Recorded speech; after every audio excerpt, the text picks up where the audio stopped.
Constables Matthew Arnold and Rachel McCrow were murdered.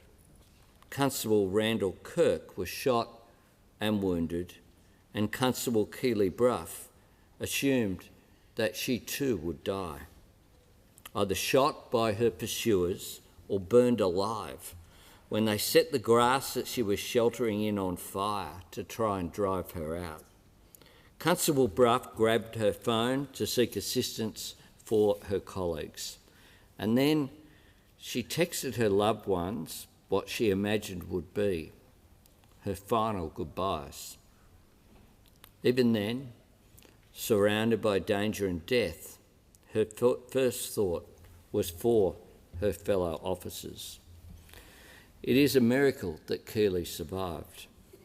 Tragically, Alan Dare did not. A neighbour who came to the property's front gate, driven by that great Australian instinct to help. Our nation mourns with all those who loved Matthew Arnold, Rachel McCrow and Alan Dare. We know that for their families this Christmas there will be a place at the table not taken, an empty space of grief and loss that the years will never be able to fill. To those families we say again today, Australia mourns with you. We grieve for Alan Dare, and we grieve for Matthew Arnold and Rachel McCrow, who have paid a price that no one who puts on the uniform should ever have to pay. We can never count the true cost. We can never repay the full debt. All we can offer is the humble thanks of a grateful nation. Constable McCrow, Constable Arnold and Mr Dare meant so much to so many.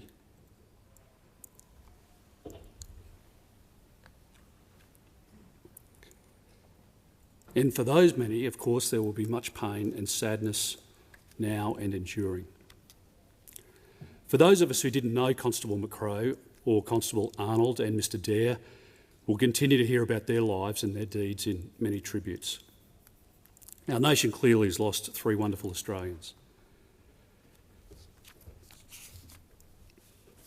Three people who embodied compassion, commitment,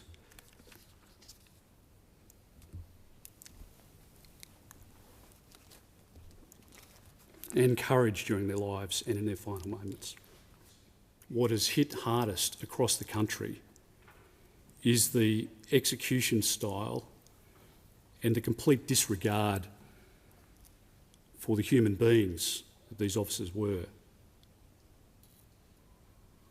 The premeditated nature of the attack, the callous lack of heeding the pleas that would have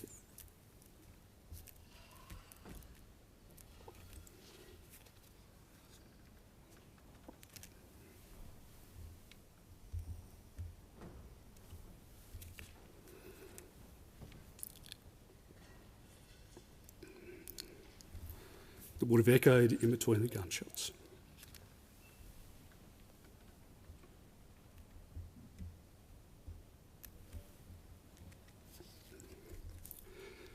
Mr. Speaker, I want to acknowledge the work of all of those who attended the scene, the